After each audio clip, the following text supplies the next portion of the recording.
আজকে বউ ভাত রিসেপশন। এখন প্রায় 12টা বেজে গেছে। স্নান টান করে ডাইরেক্ট এখানে চলে এসেছি। শরীরটা কাল থেকে খারাপ ছিল, আজকেও মাথাটা একটু হালকা ব্যথাই রয়েছে,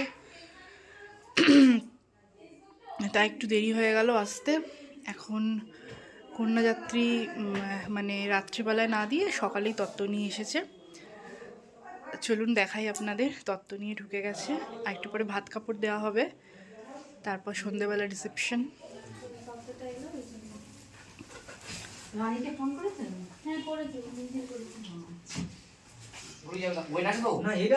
কন্যাযাত্রী তত্ত্ব নিয়ে চলে এসেছে। ভীষণ সুন্দর হয়েছে তত্ত্বগুলো সাজানো।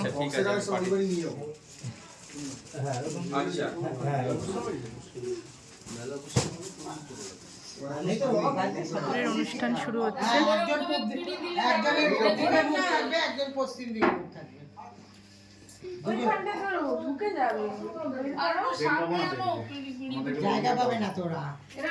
সারা জীবনের দায়িত্ব, ভাত খাবার থেকে শুরু করে সবকিছু দায়িত্ব নিলাম। কি বল ডিটেইলসে বল। সব বলতে হবে, সাজা গোজা বলতে হবে উঠবে। এই বল, সাজা গোজা, ঘোরানো ফেরানো সব আল্লাহ সব ঘোরানো না। পার্লারে সোনার দোকান, বল ঘোরানো ফেরানো বলো প্রথমে আমেরিকা। হ্যাঁ আমেরিকা, প্রথমেই আমেরিকা। ওরে বাবা, দাদা আগে তোমার হাতে নাও, আগে তোমার হাতে নাও। যখন বলবো দিদিকে দিতে তখন দিদি হাতটা নামিয়ে দাও। দাও।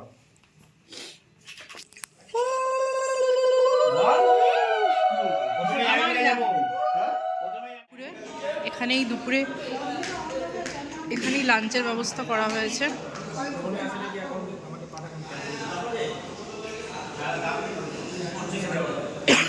বাড়ির কাছাকাছি লজটা রয়েছে। এবার এখান থেকে সোজা বাড়ি যাব, ওখান থেকে সেজে গুজে তারপরে সন্ধ্যাবেলা আসবো।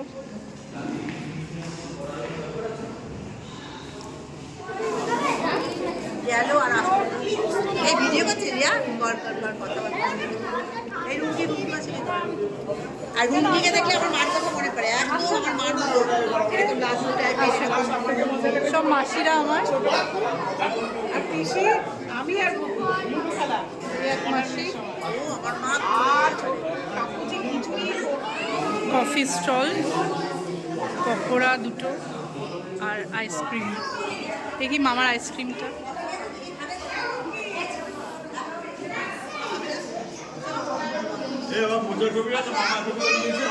না না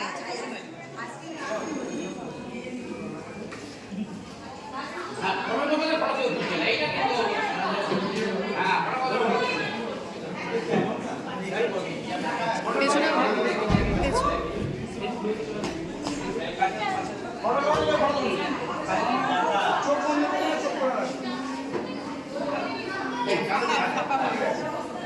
ডিনার করতে বসে গেছি।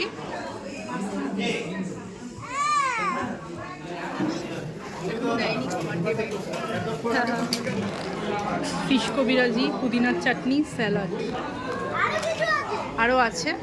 এই যে মেনু কার্ড।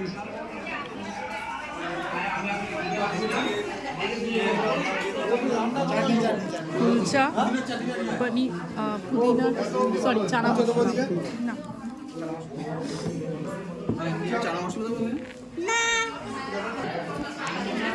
ভেটকি পাতুরি, সাদা ভাত ছিল, সাদা ভাত আর নিইনি।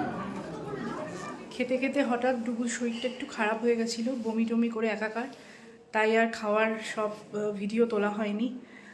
যাই হোক, কোনো মতে ওর বাবা তো না খেয়ে উঠে গেল, আমি কোনো মতে খেয়ে তাড়াতাড়ি করে উঠে এলাম। এখন বাড়ি চলে যাচ্ছি, কারণ ওর পুরো জামায় বমি করে ভাসিয়েছে সব, আর শরীরটাও ভাল লাগছে না। তো ভাল লাগছে। যাই হোক, এখন তাড়াতাড়ি করে বাড়ি চলে যাচ্ছি। কানের টানে সব খুলে দিয়েছি, ব্যথা করছিল, অনেক রাতও হয়ে গেছে, প্রায় 11:30 বাজে। এখন বাড়ি যাচ্ছি। তো আজকের ব্লগটা এত অবধি, ভালো করে দেখাতে পারলাম না। আবার একটা নতুন ব্লগে দেখা হবে আপনাদের সাথে। ভালো লাগলে ভিডিওটি লাইক